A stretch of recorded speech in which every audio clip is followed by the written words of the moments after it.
Hi, and welcome to Emerald Isle Vacation Home Specialist. I am your host, Dennis Rechkovsky.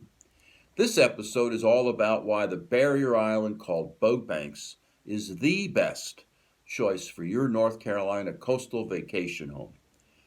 Better than, say, the more popular barrier islands of Hatteras and Body to the north. Let me start by addressing the elephant in the room, beach erosion.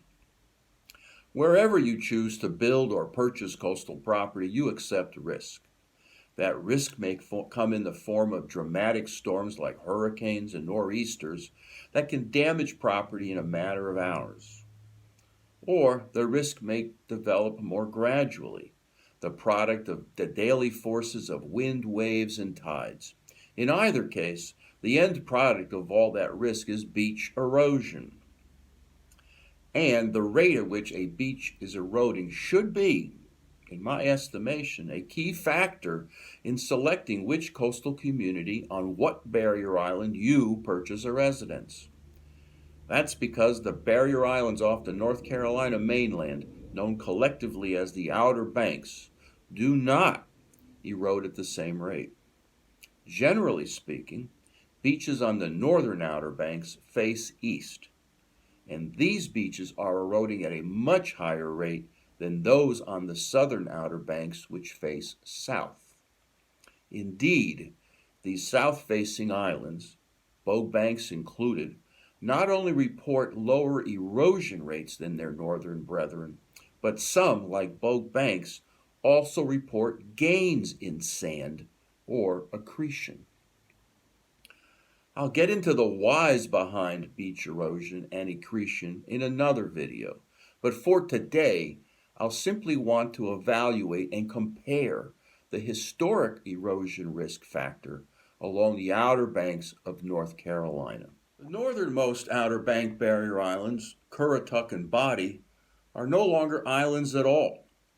Indeed, because of shifting sand and storms over hundreds of years, Currituck Banks and Body Island have morphed into one contiguous peninsula connected to the mainland at Sandbridge, Virginia.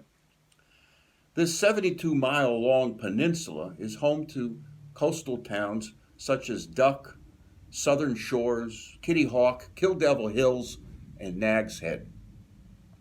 Early development in these small fishing communities was severely hindered by all the havoc caused by the shifting sands and raging storms. However, in the 1930s, our federal government boldly went where no other agency had gone before and constructed a huge artificial dune the entire length of the peninsula. The envisioned end product of this massive undertaking was to protect the several coastal communities from flooding and erosion. Nonetheless, in Kitty Hawk and other Body Island communities, the erosion and flooding continues to this day, and the ocean tides have displaced and destroyed many an oceanfront property. Why, you may ask? Apparently, the real end product of this massive artificial dune is a peninsula cut off from wave actions responsible for depositing sand from offshore bars onto the beaches. In the end, we have a peninsula starved for sand, a peninsula that is lower and thinner than it otherwise would be. What does a lower and thinner island mean to the residents of Duck, Kitty Hawk, and Nag's Head?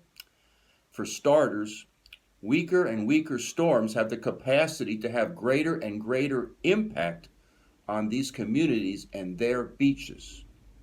As you drive down North Carolina Highway 12 in Kitty Hawk, you'll see many places where houses no longer exist between the road and the ocean, a result of beaches, dunes, and backyards lost to encroaching waves.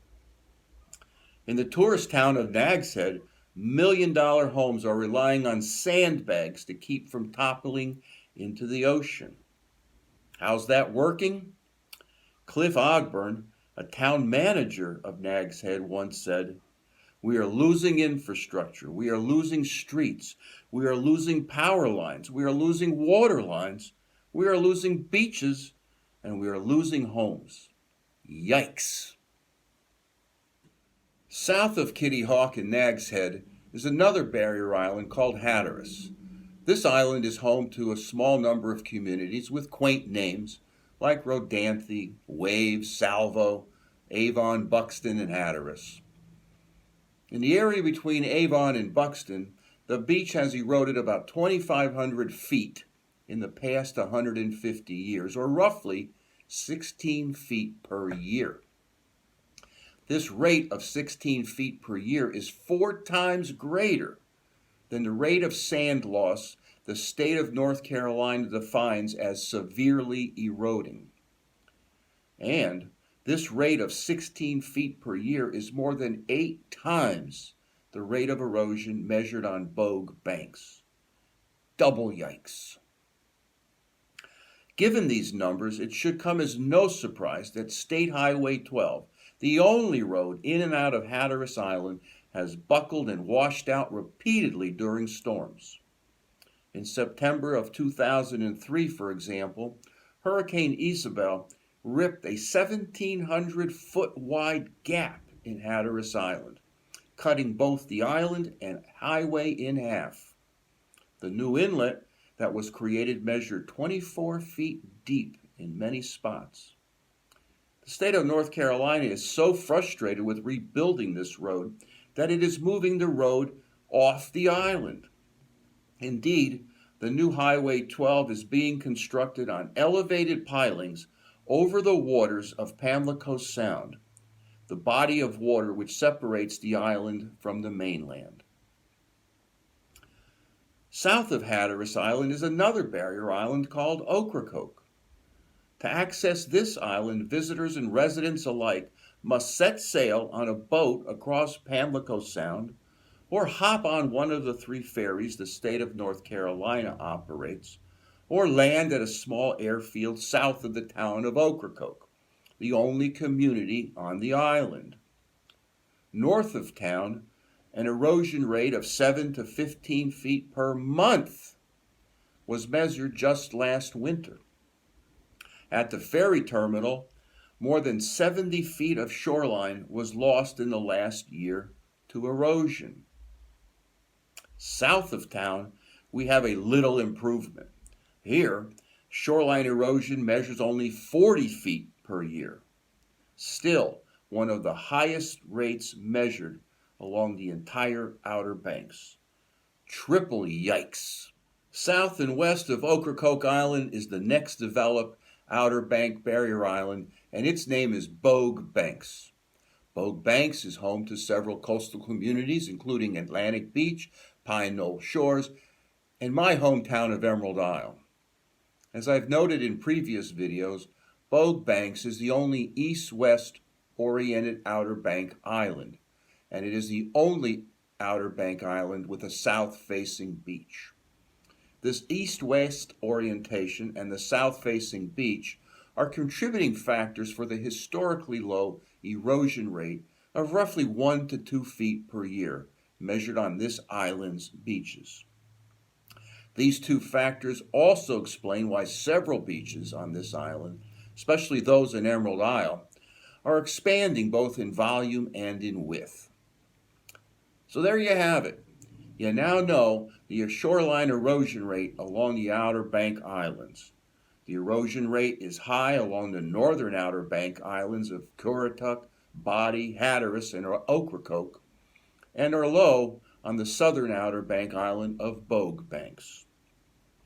And because these rates are so different, if you are looking to buy an existing coastal home or wanting to build a new one on any of these Outer Bank Islands, you had better know the erosion rate on your island and at your property. And if you have any sense, you would do that buying or building on Bogue Banks. To be sure, these rates are not predictors of the future. For example, if the long-term average erosion rate at a certain location is 3 feet per year, it doesn't mean that the beach will lose 3 feet of sand every year. It might lose less, it might lose more. Still, the rates are useful for giving you an idea of what has happened in the past and what will very likely happen in the future.